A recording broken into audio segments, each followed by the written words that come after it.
Let's now have a closer look at the colonial economy.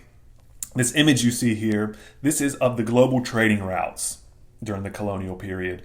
And the trading routes in white are of those of the Spanish Empire, and the trading routes in blue are those of the Portuguese Empire. And specifically in the case of the Spanish trading routes, you can see that the silver from Mexico and Peru would meet in Havana, in Cuba. And from there, the Spanish fleet would then head to Europe with all that silver. And let's also discuss this term on here you see on the slide, mercantilism. And this term is important because mercantilism was the economic philosophy that organized the colonial economy. And mercantilism held that economic activity should enhance the power and prestige of the state. So economic activity, in other words, should benefit the Spanish and Portuguese governments. And this system was designed to produce the largest amount of profit with the least amount of investment, and to maximize the flow of resources from the colonies to the mother country.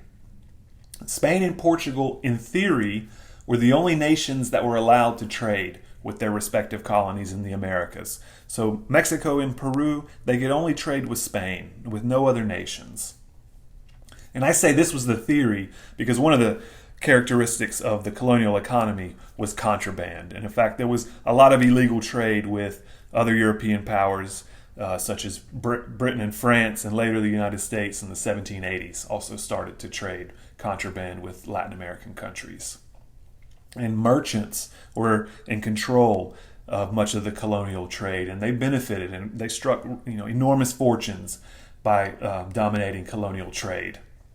And one of the big consequences of mercantilism is that it allowed outsiders to dominate the imperial system of trade. So outsiders are the ones who are calling the shots in the colonial economy. And this is something that Latin American countries are going to struggle with even into independence. Foreign powers are still going to play an enormous economic role in Latin America, even after Spain and Portugal are expelled from the region. Let's now look at silver mining in Peru and Mexico. This is where the great silver strikes occurred. Mining was the lifeblood of the colonial economy, and the silver coming out of Spanish America would lubricate world trade during these years. And in Lima and in Mexico City, they would make the silver into 8 peso coins. They would mint it. And these coins became the medium of exchange all across the globe. So in China, in ports in the Philippines, in Europe, in India, you could use these 8 peso coins to conduct trade, and it made trade a lot easier using these coins. And some of this silver also remained in the Americas, and it would be used to build cities, to finance the colonial administration, and it in turn created all types of demands in the colonial economy. And this has grave consequences for the world economy in general. As I mentioned, it lubricated world trade, but also the coming industrial revolution in Europe was financed by a lot of this mineral wealth coming out of the Americas. And it's a case where you have just a few regions, small cities such as Potosi that you see here on the map. These small places would produce an enormous amount of wealth. And Potosi was the first one where silver was struck in 1545. And during the colonial period, 85% of the world's silver came from Latin America, and that was specifically from Peru and Mexico.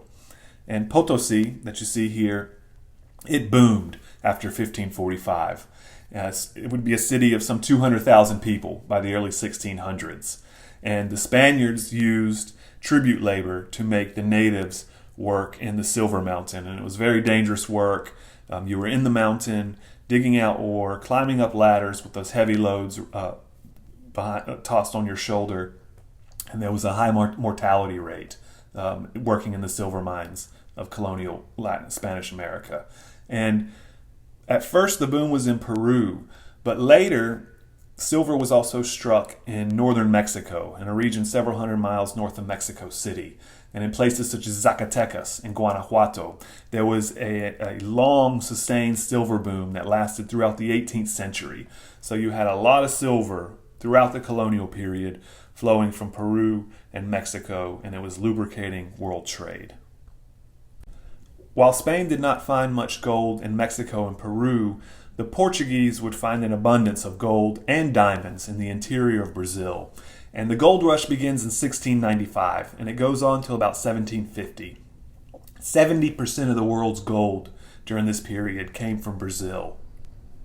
And you can see on the map on the left, the gold was found in the interior of the continent, and it had the effect of influencing tens of thousands of people to rush to the gold mines to work and to try to become rich. So this was how the interior of Brazil began to be colonized. And also a crucial difference between the silver economy and the gold economy was that in Brazil, where the native population had gone extinct, there was no pool of labor for the Portuguese to exploit in the gold mines. So therefore, they started to bring in African labor to do so. And in the gold mining region in the interior, by 1750, there were about 150,000 slaves who toiled in the gold mines. And the gold was found in the Atlantic forest and in rivers, and they would pan the rivers for the gold, often working in the hot sun or in the wet forest. And eventually, they would actually destroy much of the Atlantic forest in the mining region. And like silver, this also had the effect of stimulating the world economy. Let's now have a brief look at agriculture. The main takeaway you need to have about agriculture in the colonial period is that it was dominated by the great landed estate. There was a lot of land inequality in colonial Latin America, and this has severe repercussions for the region after independence. And in Spanish America, the great estates were known as haciendas. And in the case of Portuguese America, sugar mills were known as engenhos de açúcar, or other plantations were called fazendas. This is just some of the terms, and these were the estates that dominated the countryside. And we're going to talk a lot about agriculture moving forward in the course, so I'm not going to say too much here. Some of the main export crops were indigo, cacao, and cotton, but specifically sugar was a major export crop during the colonial period, and Brazil had a monopoly on sugar production in the 16th century. It was the main producer of sugar throughout the world. And by 1600, there were about 500 sugar mills in Brazil, and they produced about 10,000 tons of sugar each year. Sugar at this time was still a luxury good. Not many people had access to it because it was difficult to produce and expensive.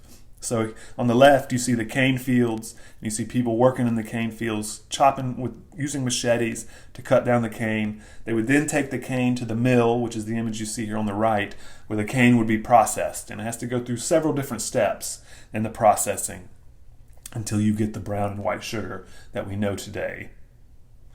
And the sugar mill became the center of life in the Brazilian countryside. And because the native population had generally gone extinct in Brazil, African slaves were brought in to produce the sugar in Brazil.